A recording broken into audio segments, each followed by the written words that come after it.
ओम नमो भगवती वासुदेवाय नमः। जय श्री हरि, जय बृहस्पति देव। प्रिय श्रोतागण, आज बृहस्पतिवार के दिन सुनेंगे बृहस्पतिवार संपूर्ण व्रत कथा। इस कथा को पठन तथा श्रवण मात्र से भक्त के सभी मनोकामनाएं पूर्ण होती हैं, घर में सुख समृद्धि का वास होता है। तो आइए पूरी श्रद्धा और भक्ति के साथ सुनते हैं बृहस्पतिवार संपूर्ण व्रत कथा। तो प्रेम से बोले गौरी पुत्र गणेश की जय, शिव जी माता पार्वती की जय। जय श्री हरि। पौराणिक कथा के अनुसार प्राचीन समय की बात है। भारतवर्ष में एक राजा राज्य करता था। वो बड़ा ही प्रतापी और दानी था। वह नित्य प्रति मंदिर में भगवत दर्शन करने के लिए जाता और ब्राह्मणों और गुरु की सेवा किया करता। उसके द्वार से कोई भी याचक निराश होकर नहीं लौटता। वह प्रत्येक गुरुवार को व्रत रखता एवं पूजन करता, गरीबों की सहायता करता। परंतु यह सब बातें उसकी रानी को बिल्कुल अच्छी नहीं लगती थी। वह न तो व्रत करती और न ही किसी को एक भी पैसा दान में देती थी। वह राजा से भी ऐसा करने को मना किया करती थी। एक समय की बात है, राजा शिकार खेलने के लिए वन को चले गए। घर पर रानी और दासी थी। उस समय गुरु बृहस्पति साधु का रूप धारण करके राजा के दरवाजे पर भिक्षा मांगने के लिए आए। साधु ने रानी से भिक्षा मांगी तो वह कहने लगी, हे साधु महाराज, मैं इस दान पुण्य से तंग आ गई हूँ।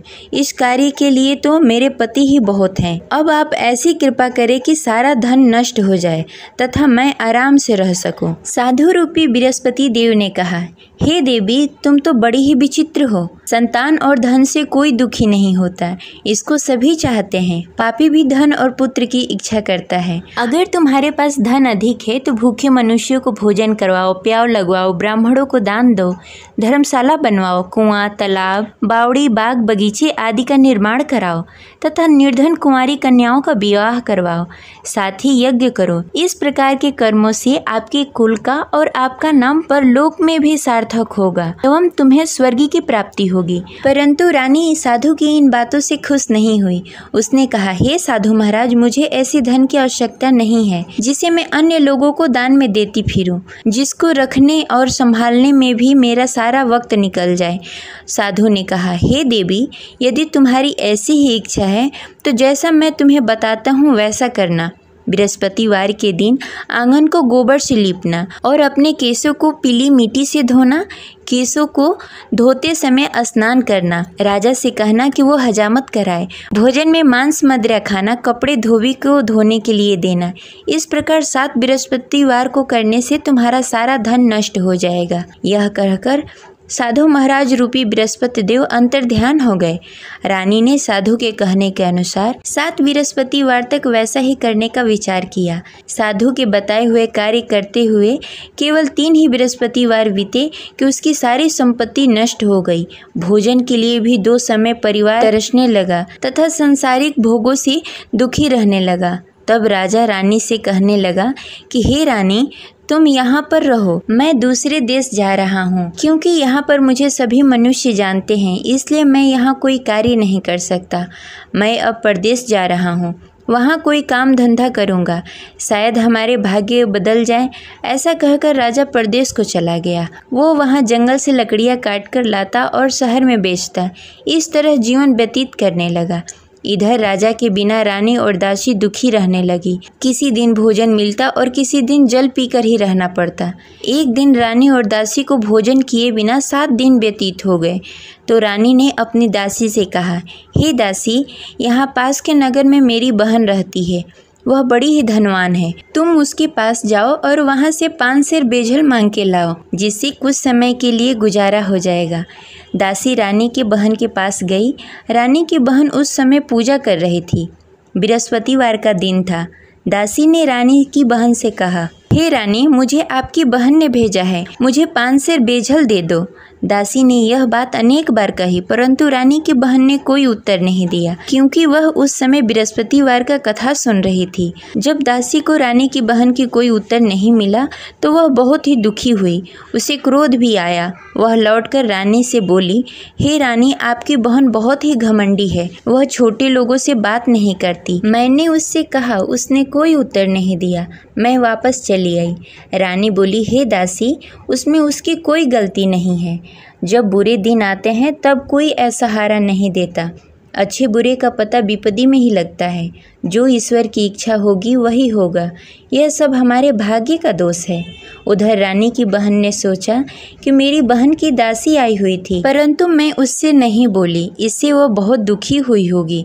अतः कथा सुन बृहस्पति भगवान का पूजन समाप्त करके अपनी बहन के घर गई और कहने लगी, हे बहन, मैं बृहस्पतिवार का व्रत कर रही थी। तुम्हारी दासी हमारे घर आई थी, परंतु जब तक हम कथा सुनते हैं तब तक हम लोग न उठते हैं न किसी से बातें करते हैं, इसलिए मैं नहीं बोली। कहो दासी क्यों गई थी? रानी बोली, बहन, हमारे घर अनाज नहीं था। वैसे तुमसे कोई बात छिपी नहीं है, इस कारण मैंने दासी को तुम्हारे पास 5 सर बेजल के लिए भेजा था। रानी की बहन बोली, बहन देखो, बृहस्पति भगवान सबकी मनोकामनाएं पूर्ण करते हैं। देखो शायद तुम्हारे घर में कहीं अनाज रखा हो। यह सुनकर दासी घर के अंदर गई। वहाँ से उसे एक घड़ा बेजल का भरा हुआ मिल गया। उसे बड़ी हैरानी हुई क्योंकि उसके एक एक बर्तन देख लिया था। उसने बाहर आकर रानी को बताया। दासी अपने रानी से कहने लगी, हे रानी, देखो, वैसे हमको जब अन्न नहीं मिलता तो हम रोज ही व्रत करते। अगर इनसे इस व्रत की विधि और कथा पूछ ली जाए तो हम भी इस व्रत को किया करेंगे। दासी के कहने पर रानी ने अपनी बहन से बृहस्पतिवार के व्रत के बारे में पूछा। उसकी बहन ने बताया, हे रानी बहन, बृहस्पतिवार को सूर्योदय से पूर्व उठकर स्नान आदि से निवृत्त होकर बृहस्पतिवार का व्रत करना चाहिए, लेकिन उस दिन सिर नहीं धोना चाहिए। बृहस्पतिवार के व्रत में चने की दाल और मुनक्के से विष्णु भगवान और केले के वृक्ष की जड़ की पूजन करनी चाहिए तथा दीपक जलाएं। उस दिन एक ही समय भोजन करें। भोजन पीले खाद्य पदार्थ का करें तथा कथा सुनें। इस प्रकार करने से गुरु भगवान प्रसन्न होते हैं और अन्न पुत्र धन देते हैं। इस प्रकार व्रत और पूजन की विधि बताकर रानी की बहन अपने घर को लौट गई। रानी और दासी दोनों ने ही निश्चय किया कि वे बृहस्पति भगवान का पूजन जरूर करेंगी। 7 दिन बाद जब बृहस्पतिवार आया तो दोनों ने व्रत रखा। घुड़सार में जाकर चना और गुड़ बीन लाई तथा उसकी दाल से केले की जड़ में विष्णु भगवान का पूजन किया। अब भोजन कहाँ से आए? दोनों बड़ी ही दुखी हुई, परंतु उन्होंने व्रत किया था, इस कारण बृहस्पति देव भगवान प्रसन्न थे। वे एक साधारण व्यक्ति के रूप में 2 थालों में सुंदर पीला भोजन लेकर आए और दासी को देकर बोले, हे दासी, यह भोजन तुम्हारे और रानी के लिए है, तुम दोनों करना। दासी भोजन पाकर बड़ी ही प्रसन्न हुई और रानी से बोली, रानी जी, भोजन कर लो। रानी को भोजन आने के बारे में कुछ पता नहीं था, इसलिए वह दासी से बोली, जा तू ही भोजन कर ले, क्योंकि तू हमारी व्यर्थ में हंसी उड़ाती है। दासी बोली, एक व्यक्ति अभी भोजन देकर गए हैं। रानी कहने लगी, वह भोजन तेरे लिए दे गए होंगे, तू ही भोजन कर ले। दासी ने कहा, वह व्यक्ति हम दोनों के लिए भोजन की थाली लेकर आए हैं, इसलिए मैं और आप दोनों ही साथ भोजन करेंगी। फिर दोनों ने गुरु भगवान का नमस्कार किया और भोजन प्रारंभ किया। उसके बाद से वे प्रत्येक बृहस्पतिवार को गुरु भगवान का व्रत और पूजन करने लगी। बृहस्पति भगवान की कृपा से उसके पास धन हो गया, परंतु रानी फिर पहले की तरह आलस्य करने लगी। तब दासी बोली, देखो रानी, तुम पहले भी इस प्रकार का आलस करती थी। तुम्हें धन को रखने में कष्ट होता था, इस कारण सभी धन नष्ट हो गए। अब गुरु भगवान की कृपा से धन मिला है तो फिर तुम्हें आलस्य होता है। बड़ी मुसीबतों के बाद हमने यह धन पाया है, इसलिए हमें दान पुण्य करना चाहिए। तुम भूखे मनुष्यों को भोजन कराओ, प्याव लगवाओ, ब्राह्मणों को दान दो, कुआं, तालाब, बावड़ी आदि का निर्माण कराओ, मंदिर पाठशाला बनवाओ, दान दो, कुंवारी कन्याओं का विवाह करवाओ। धन को शुभ कार्यों में खर्च करो, जिससे तुम्हारे कुल और यश बढ़े तथा स्वर्ग की प्राप्ति हो और पितृ प्रसन्न हो। दासी की इन बातों को मानकर रानी ने इसी प्रकार का कार्य करना प्रारंभ कर दिया, जिससे उसका काफ़ी यश फैलने लगा। एक दिन रानी और दासी आपस में विचार करने लगी, न जाने राजा किस दशा में होंगे, उनकी कोई खोज खबर नहीं है। गुरु भगवान से उन्होंने प्रार्थना की और भगवान ने रात्रि में राजा को स्वप्न में कहा, हे राजा, उठ, तेरी रानी तुझे याद करती है, अब अपने देश को लौट जा। राजा प्रातःकाल उठकर जंगल से लकड़ियाँ काटकर लाने के लिए जंगल की ओर चल पड़ा। जंगल में गुजरते हुए वह सोचने लगा, रानी की गलती से कितने दुख भोगने पड़े। राजपाट छोड़कर जंगल में आकर रहना पड़ा। जंगल में लकड़ियां काटकर उन्हें बेचकर गुजारा करना पड़ा। उसी समय उस जंगल में बृहस्पति देव साधु के रूप में प्रकट हुए और राजा से पूछने लगे, हे लकड़हारे, तू इस सुनसान जंगल में किस चिंता में बैठा है, मुझे बताओ। यह सुनकर राजा के नेत्रों में जल भर आया और साधु की वंदना कर बोला, हे प्रभु, आप सब कुछ जानते हैं। इतना कहकर राजा ने साधु को अपनी संपूर्ण कहानी सुनाई। महात्मा तो स्वभाव से ही दयालु होते हैं। वे राजा से बोले, हे राजा, तुम्हारी रानी ने बृहस्पति देव के प्रति अपराध किया था, जिसके कारण तुम्हारी यह दशा हुई। अब तुम किसी प्रकार की चिंता मत करो, भगवान तुम्हें पहले से भी अधिक धन देंगे।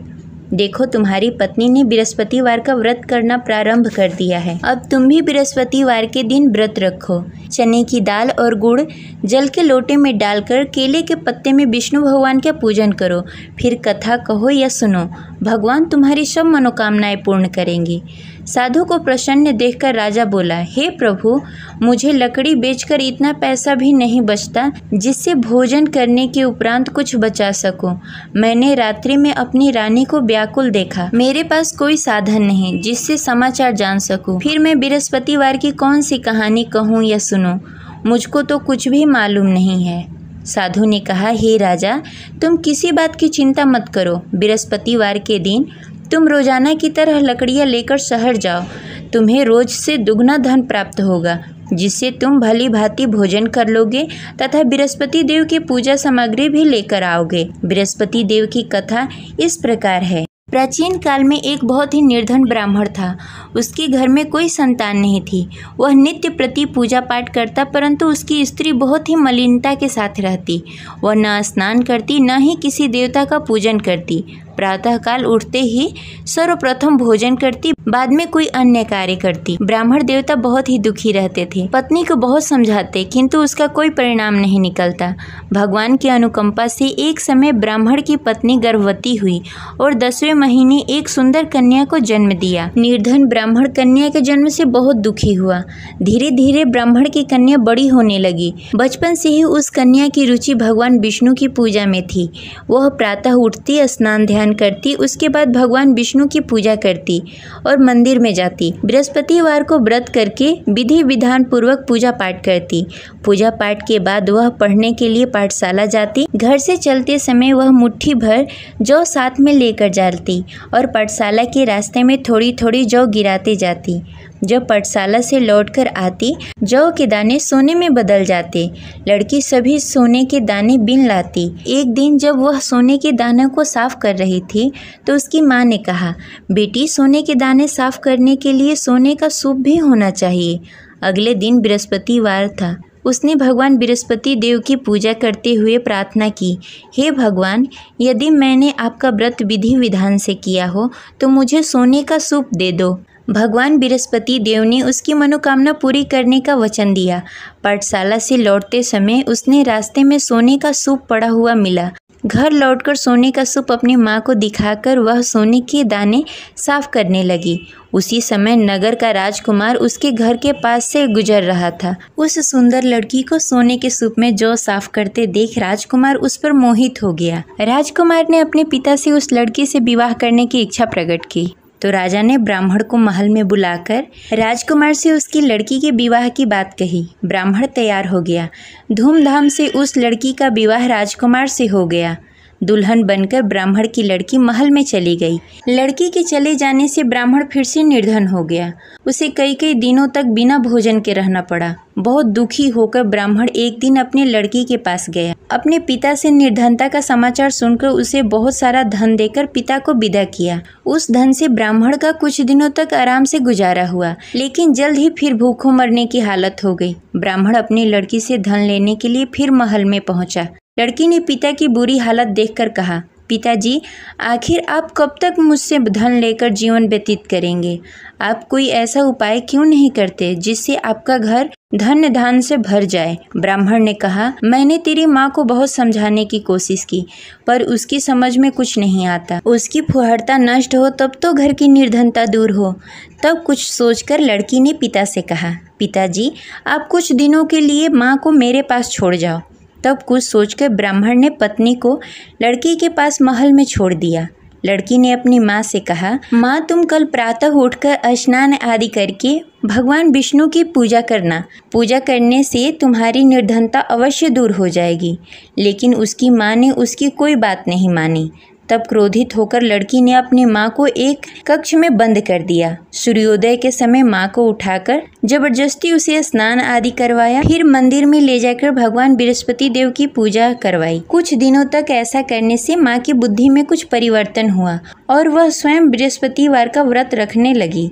उसके व्रत करने से ब्राह्मण के घर की निर्धनता दूर हो गई और भगवान विष्णु की अनुकंपा हुई और दोनों पति पत्नी धन संपत्ति पाकर आनंद पूर्वक जीवन व्यतीत करते हुए विष्णु धाम को चले गए। लकड़हारा बने राजा ने उस साधु से भगवान विष्णु देव की यह कथा सुनकर बृहस्पतिवार का व्रत करना शुरू कर दिया और भगवान विष्णु की पूजा करने लगा।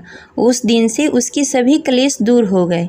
लेकिन अगले बृहस्पतिवार को कामकाज में अधिक व्यस्त होने के कारण उसने भगवान बृहस्पति देव का व्रत नहीं किया।